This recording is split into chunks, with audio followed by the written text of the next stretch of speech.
Good evening students, my name is Joseph Edward. So आज का class में हम कॉमर्स क्लास 12 स्टार्ट कर रहे हैं। ठीक है, तो पहला चैप्टर बिजनेस एनवायरनमेंट है। बिजनेस एनवायरनमेंट का पहला पार्ट है, सेकंड पार्ट में नेक्स्ट क्लास अपलोड करूँगा। तो स्टार्ट करते हैं फिर आज का क्लास। पहला कंटेंट में क्या है, meaning of business environment. Second में है features of business environment and importance of business environment. तो मीनिंग क्या है बिजनेस एनवायरनमेंट का? The sum total of all individual institutions and other forces that are outside the control of business enterprise, but the business still depends upon them as they affect the overall performance and sustainability of business. इसका क्या मतलब हुआ? इसका मतलब है कि total individual, all institutions and all other forces का मतलब क्या है? सप्लायर हो गया, कंपटीटर हो गया, कंज्यूमर हो गया, ग्रुप्स हो गए, मीडिया हो गए, गवर्नमेंट हो गया, कस्टमर हो गया, economic conditions, market condition, technologies etcetera. ठीक है, तो ये क्या होता है बिजनेस के बाहर? ये तीनों फैक्टर क्या होता है? तीनों factor in the sense individual, institutions and other forces. Other forces क्या है कि ये जो एलिमेंट है, ये तीन element individual, institutions and other forces, ये बिज़नेस का कंट्रोल से बाहर है, बिज़नेस के बाहर है। ठीक है, बिज़नेस में नहीं है, बिज़नेस इसको कंट्रोल भी नहीं कर सकता, और तीनों एलिमेंट बिज़नेस एंटरप्राइज के बाहर है। ठीक है, लेकिन ये जो बिज़नेस है ये तीनों फैक्टर पे, तीनों एलिमेंट पे डिपेंडेंट है। क्यों? अगर ये तीनों फैक्टर में कुछ भी इफेक्ट होता है, पॉजिटिव इम्पैक्ट या नेगेटिव इम्पैक्ट कुछ भी होता है, तो डायरेक्टली इनडायरेक्टली ये बिज़नेस को इफ़ेक्ट करते हैं।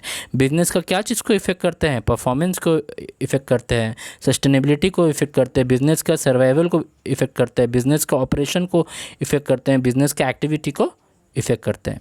ठीक है, तो ये जो है individual, institutions and other forces, ये बिज़नेस इसको कंट्रोल नहीं कर सकता, लेकिन बिज़नेस ये तीनों फैक्टर पे डिपेंडेंट है। ठीक है, और ये बिज़नेस के बाहर है, बिज़नेस एंटरप्राइज के बाहर है। क्या बाहर है? Individual, institutions and other forces. और ये बिज़नेस को कंट्रोल नहीं कर सकता, लेकिन बिज़नेस इन तीनों पे ही डिपेंडेंट है। क्यों? क्योंकि ये तीनों ऐसा एलिमेंट है, अगर इस तीनों एलिमेंट में कुछ भी इफेक्ट पड़ता है या कुछ भी इम्पैक्ट पड़ता है, चाहे वो पॉजिटिव हो चाहे वो नेगेटिव हो, ये डायरेक्टली इनडायरेक्टली बिज़नेस को इफेक्ट कर देंगे।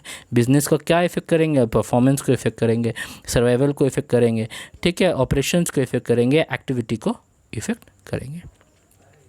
ओके, तो आई होप आपका जो मीनिंग का बिजनेस एनवायरनमेंट का जो कॉन्सेप्ट है वो आपको अच्छी तरह से समझ में आया होगा। नेक्स्ट में क्या बता रहा है? Features of business environment. Features of business environment पहला क्या है? Totality and external forces. External forces जैसे हो गया investors, customer, competitor, suppliers, buyers, sellers. ठीक है, ये सब क्या है? तुम्हारा external forces. Business environment is a complete dependent on external forces.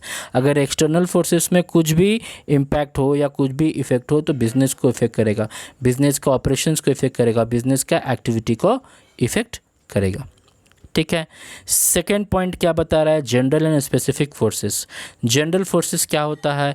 Economic environment, social environment, political environment, legal environment and technological environment.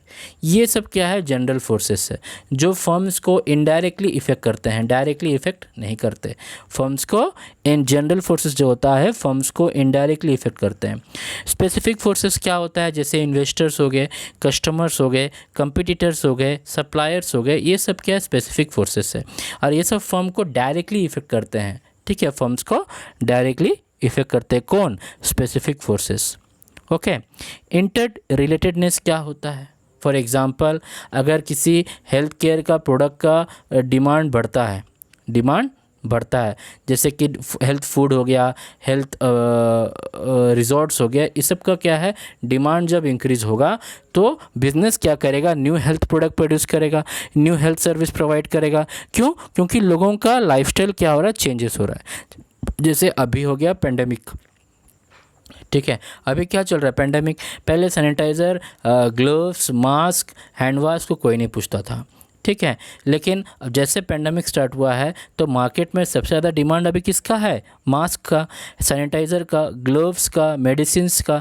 तो बिज़नेस क्या कर रहा है, जैसे जैसे बाहर का इन्वायरमेंट को जो इस तरह से रिक्वायरमेंट है वो अपन उसी हिसाब से अपना चेंजेस कर रहा है। बाहर का जो लाइफस्टाइल चेंज हो रहा है, बिज़नेस भी अपना मेथड्स, टेक्निक्स, प्रोडक्शंस में चेंजेस कर रहा है, प्रोडक्ट्स में चेंजेस कर रहा है। ठीक है। तो बाहर का इन्वायरमेंट और बिज़नेस का इन्वायरमेंट क्या है, बिज़नेस के बाहर का इन्वायरमेंट और बिज़नेस के अंदर का इन्वायरमेंट क्या है, दोनों एक दूसरे से रिलेटेड है। जैसे बाहर में कुछ भी चेंजेस होता है, कोई भी, जैसे कि चेंज इन लाइफस्टाइल, अगर किसी लोगों का लाइफस्टाइल चेंज होता है तो बिज़नेस को भी अपना प्रोडक्ट एंड सर्विसेज में चेंजेस करना पड़ता है। क्यों? Because of increase in demand. Okay. Fourth क्या है? Dynamic. It is not static, it is dynamic in nature. It means that it's keeps on changing. ये क्या होता है? हमेशा चेंज होता है। ठीक है। इन्वायरमेंट कभी फिक्स नहीं रहता, वो हमेशा चेंज होता है। लोगों का टेस्ट एंड प्रेफरेंसेस चेंज होता है, लोगों का नीड्स एंड वांट्स चेंज होता है, न्यू टेक्नोलॉजीज़ मार्केट में आ जाता है। ठीक है। तो इससे क्या हो रहा है कि ये चेंजेस हो रहा है, इन्वायरमेंट में चेंजेस हो रहा है, ये कोई फिक्स नहीं रहता, हमेशा इट्स कीप्स ऑन चेंजिंग। ये चेंज होते रहता है, लोगों का प्रेफरेंस चेंज होता है, टेस्ट चेंज होता है, नीड्स एंड वांट्स चेंज होता है, इंट्रोडक्शंस ऑफ न्यू टेक्नोलॉजी का इंट्रोडक्शंस हो जाता है। ठीक है। तो क्या हो रहा है ना, ये बिजनेस इन्वायरमेंट क्या होता है? चेंज हो जाता है। It is dynamic in nature. Uncertainty क्या होता है? इसको हम फ्यूचर के लिए प्रेडिक्ट नहीं कर सकते। ठीक है। कि कौन सा टेक्नोलॉजीज में क्या चेंज होने वाला, उसका प्रेडिक्शन नहीं कर सकते। लोगों का फैशन में कैसे चेंज होगा, उसका प्रेडिक्शन नहीं कर सकते। क्यों? क्योंकि ये जो होता है ये बहुत फास्ट एंड फ्रिक्वेंटली होता है, इसका प्रेडिक्शंस हम नहीं कर सकते। कोई सोचा था कभी कि ऐसा पेंडेमिक सिचुएशन आएगा वर्ल्ड में? कोई नहीं सोचा था। क्यों? इसका कोई फ्यूचर प्रेडिक्शन था ही नहीं। ठीक है। तो वही हिसाब से बिजनेस इन्वायरमेंट कोई फ्यूचर प्रेडिक्शन है ही नहीं। ठीक है। कभी भी टेक्नोलॉजीज़ में चेंजेस हो सकता है, कभी भी फैशन में चेंज होगा, कभी भी टेस्ट एंड प्रेफरेंसेस में चेंज हो जाएगा, कभी भी नीड्स एंड वांट्स चेंज हो जाएगा, कभी भी लोग बेसिक नीड्स से luxurious item luxuries needs fulfil करेंगे, कभी भी लोगों का इनकम इंक्रीज़ हो जाएगा। तो इससे क्या है कि हम बिजनेस इन्वायरमेंट में प्रेडिक्शंस नहीं कर सकते। सिक्स्थ पॉइंट क्या बता रहा है? रिलेटिविटी। रिलेटिविटी मतलब क्या होता है? It is different from place to place, it differs from region to region and country to country. Environment जो होता है वो हर प्लेस का अलग होता है, रीजन से रीजन अलग होता है, कंट्री से कंट्री अलग होता है। जैसे इंडिया में साड़ी का डिमांड बहुत ज़्यादा है, लेकिन जापान में है नहीं। इंडिया का जो पॉलिटिकल कंडीशंस है दूसरे कंट्री से अलग है। ठीक है। तो क्या हो रहा है, हर जगह में हर चीज़ का चीज़ क्या होता है? डिफरेंट होता है। समझ में आया? नेक्स्ट क्या है? Importance of business environment. पहला पॉइंट क्या है? Determining opportunities. देखो, डिटरमाइनिंग अपॉर्चुनिटीज़ क्या होता है ना, जैसे कि मारुति उद्योग। ठीक है। मारुति उद्योग क्या है ना, जब he became a leader in small car. ठीक है। मारुति उद्योग became leader in small car, और स्मॉल कार का नाम क्या था? मारुति 800। पहले मारुति उद्योग नाम था, अभी मारुति सुजुकी हो गया। ठीक है।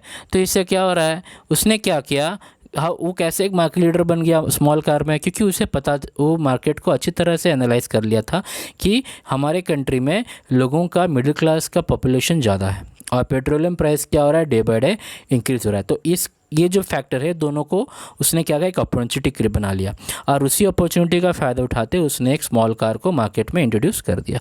और जब इंट्रोड्यूस कर दिया और वो मार्केट का, स्मॉल कार का लीडर, मार्केट लीडर बन गया। क्यों? क्योंकि उसके अलावा किसी ने स्मॉल कार को मार्केट में इंट्रोड्यूस नहीं किया था। जैसे कि रेड बस। ठीक है। फनिंदर सामा उसका ओनर है, फाउंडर है। उसने क्या किया, जब वो कॉलेज में था तब उसको घर जाना था। ठीक है। लेकिन उसको टिकट बुकिंग करने के लिए काफ़ी लंबा ट्रैवलिंग करना पड़ता था। लेकिन उसके पास ये सिक्योरिटी नहीं था कि अगर वो लंबा ट्रैवल करके जाएगा कि उसको कंफर्म सीट मिलेगा कि नहीं मिलेगा, इसका उसके पास कुछ सिक्योरिटी नहीं था। तो उसको काफ़ी परेशानी होता था। तो उसने इसको क्या किया, एक अपॉर्चुनिटी बना के उसने एक एप्लीकेशन बना दिया जिसका नाम है रेड बस। तो उसने सोचा ये जो प्रॉब्लम उसने जो फेस किया, इस प्रॉब्लम को ऑनलाइन सॉल्व कर सकता है। ऑनलाइन कैसे? उसने एक एप्लीकेशन बना दिया, रेड बस। तो रेड बस से क्या, भी सारे लोग अपना टिकट को, ऑनलाइन टिकट बुकिंग कर सकते हैं। तो इससे क्या, टाइम भी बच रहा है और लोगों का ट्रैवल करने का भी पैसा बच रहा है। तो उसने क्या किया, अपना इसी प्रॉब्लम को एक अपॉर्चुनिटी बना के उसने एक एप्लीकेशन बना दिया, रेड बस। और उसी रेड बस की एप्लीकेशन के थ्रू लोग अपना ये करते हैं, टिकट बुकिंग करते हैं। नानो कार, ठीक है, रतन टाटा ने भी क्या किया, उसने भी मार्केट में क्या किया, सबसे कम प्राइस का कार को मार्केट में इंट्रोड्यूस कर दिया, टाटा नैनो। ठीक है, मिडिल क्लास के लोग, उसका प्राइस था 1 लाख रुपए, तो मिडिल क्लास के लोग क्या करते थे, उसको आराम से खरीद के यूज़ करते थे। तो लोगों का जो इच्छा था कार करने का, तो नैनो कार खरीद के अपना डिज़ायर को फुलफ़िल करते थे। तो रतन टाटा ने क्या किया, लोगों का इनकम को अपना अपॉर्चुनिटी बना के, लोगों का जो स्टैंडर्ड को अपना अपॉर्चुनिटी बना के उसने एक कार को इंट्रोड्यूस कर दिया। ठीक है, तो ये सब क्या है कि एक पर्टिकुलर चीज़ को अपॉर्चुनिटी बना के उसने अपने आप को एक प्रॉपर क्या किया, एनहांस कर दिया। ठीक है, मार्केट में वो अकेला एक मार्केट लीडर बन गया। जैसे मारुति उद्योग सबसे पहला कंपनी था जिसने स्मॉल कार को मार्केट में इंट्रोड्यूस किया। तो जब इसको इंट्रोड्यूस किया तो मार्केट में क्या हो गया, वो एक मार्केट लीडर बन गया, मार्केट लीडर बन गया। क्यों? क्योंकि वो पहला था जिसने स्मॉल कार को इंट्रोड्यूस किया, और स्मॉल कार क्या है, मिडिल क्लास के लोग भी उसको अफोर्ड कर सकते हैं। ठीक है, समझ में आया। फिर नेक्स्ट क्या है, giving directions to growth and identify threats. अभी मान लो कोई भी कंट्री, अभी पहले क्या था, मारुति उद्योग खाली पर्टिकुलर कंपनी था जो कार को प्रोड्यूस करता था। फिर अचानक उसको लगा कि एक कार का सेगमेंट में एमएनसी कंपनीज आ गए, इंडियन नया फर्म्स इंट्रोड्यूस हो गया, तो मारुति उद्योग के लिए अब एक थ्रेट हो गया। क्या हो गया? थ्रेट हो गया।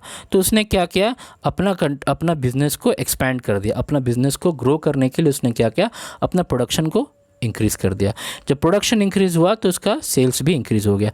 और सेल्स क्यों इंक्रीज़ किया? ताकि वो डिलीवरी फास्ट करे, ताकि वो मार्केट में फिर से मार्केट लीडर बन जाए। ठीक है, पहले भी मार्केट लीडर था, क्यों? Because of small car. ठीक है, तो उसने क्या किया, अपना प्रोडक्शन को इंक्रीज़ कर दिया और उसका सेल्स को भी इंक्रीज़ किया, तो वो फिर से मार्केट में लीडर बन गया और उसका जो डिलीवरी है वो फास्ट हो गया। ठीक है, तो क्या हुआ, जब एमएनसी कंपनी आया या दूसरा कोई इंडियन फर्म मार्केट में आया तो मारुति उद्योग के लिए वो थ्रेट हो गया। ठीक है, और मारुति उद्योग ने क्या, अपना बिजनेस को एक्सपैंड करने के लिए अपना प्रोडक्शन को इंक्रीज़ कर दिया, ताकि वो फास्ट डिलीवरी कर सके और मार्केट में फिर से वो लीडर बन सके। Customer focus. तो किसी मूवी में एक जने कहा था कि मूवी में सबसे 3 चीज़ क्या होता है, एंटरटेनमेंट, एंटरटेनमेंट, एंटरटेनमेंट। लेकिन बिजनेस के लिए सबसे इंपॉर्टेंट चीज़ क्या होता है, कस्टमर, कस्टमर एंड कस्टमर। ठीक है, बिजनेस क्या करता है, कस्टमर का विश को फुलफ़िल करता है।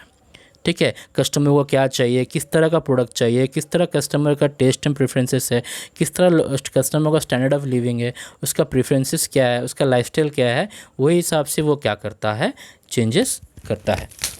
ठीक है, चेंजेस करता है।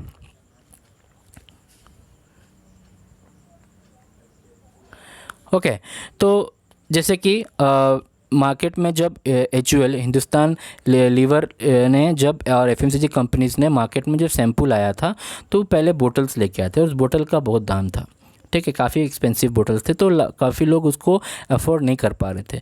लेकिन कस्टमर्स ने बिज़नेस को ये डिमांड किया कि आप ऐसा कुछ प्रोडक्ट, शैम्पू का प्रोडक्ट लाइए जिससे कि सबको उसको क्या कर सके, यूज़ कर सके। ठीक है, क्या कर सके, यूज़ कर सके। तो इसीलिए बिज़नेस ने क्या किया, एक शैम्पू का सैचेट्स ऑफ शैम्पूज़ क्या किया, मार्केट में इंट्रोड्यूस कर दिया based on the wishes of customer.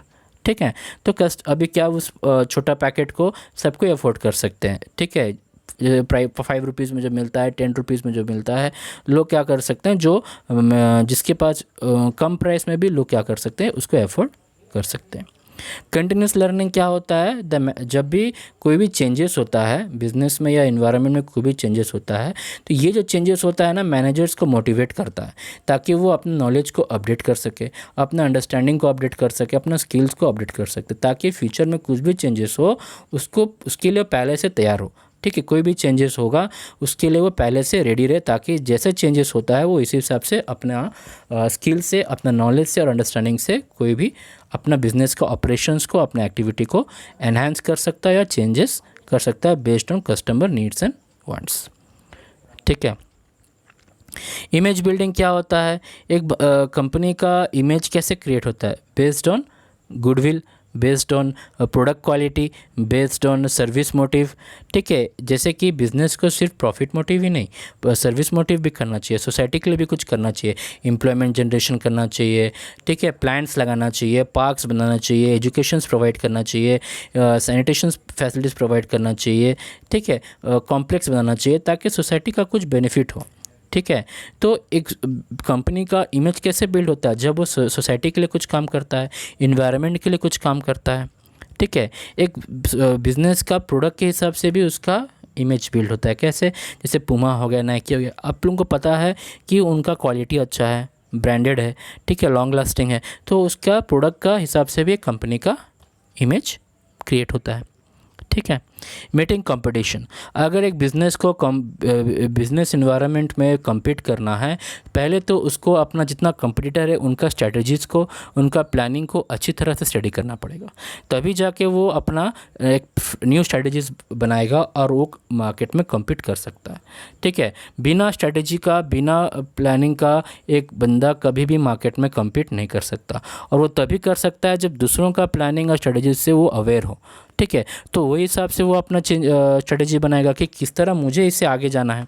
आप लोग भी जब स्कूल में पढ़ाई करते हो तो आप लोग जब एग्ज़ाम्स आते हैं तो आपको पता है कि आपका कॉम्पिटिटर आपका पार्टनर है, तो आप पहले जानने की कोशिश करो वो किस तरह प्रिपेयर कर रहा है। तो वो जानने के बाद आप क्या करोगे, अपना नया स्ट्रेटजीज बनाओगे, अपना नया टाइम टेबल बनाओगे, उसी हिसाब से फिर अपना प्रिपरेशन करोगे, तो उसी हिसाब से बिजनेस भी वैसे करता है, ठीक है। Identifying strength, firm strength and weakness. एक फर्म का स्ट्रेंथ क्या होता है? कस्टमर, ठीक है। एक फर्म का स्ट्रेंथ क्या होता है? कस्टमर। और वीकनेस क्या होता है? Shortage of fund. एक फर्म का स्ट्रेंथ क्या होता है? कस्टमर। अगर उसका कस्टमर बेस अच्छा है, अगर उसका मार्केट में रेपुटेशन अच्छा है, गुडविल अच्छा है, तो वो फर्म लॉन्ग टर्म तक सर्वाइव कर सकता है। अगर वो लॉन्ग टर्म तक सर्वाइव करेगा तो उसके लिए एक उसका एक स्ट्रेंथ है। क्यों? क्योंकि उसका कस्टमर बेस अच्छा है, तो प्रोडक्ट खरीद रहा है तो उसके पास रेवेन्यू आ रहा है, रेवेन्यू जनरेट हो रहा है, तो इसलिए लॉन्ग टर्म के लिए सर्वाइव कर सकता है। अगर वीकनेस क्या हो रहा है? Weakness shortage of fund. अगर उसके पास फंड नहीं है तो प्रोडक्शन कैसे करेगा? प्रोडक्शन नहीं करेगा तो गुड्स कस्टमर तक पहुंचेगा कैसे? अगर गुड्स कस्टमर तक नहीं पहुंचेगा तो कस्टमर खरीदेगा कैसे? और कस्टमर नहीं खरीदेगा तो रेवेन्यू जनरेट होगा कैसे? ठीक है। तो बिजनेस एनवायरनमेंट क्या करता है? फर्म का स्ट्रेंथ को भी आइडेंटिफाई करता है और उसका वीकनेस को भी आइडेंटिफाई करता है। आई होप आपको ये सब चीज़ समझ में आया होगा, ठीक है। आपको पहला पार्ट समझ में आया होगा। नेक्स्ट पार्ट में हम डायमेंशंस के बारे पढ़ेंगे, ठीक है, शॉर्ट एनालिसिस के बारे पढ़ेंगे, ठीक है। तो आज का क्लास में आपको सब कुछ समझ में आया होगा। अगर आपको कुछ भी डाउट है आप कमेंट सेक्शन में लिख सकते हैं। अगर आपका आज का वीडियो आपको अच्छा लगा, लाइक कीजिए, शेयर कीजिए, सब्सक्राइब कीजिए। Okay, till then bye, good night, stay home, stay safe. Okay.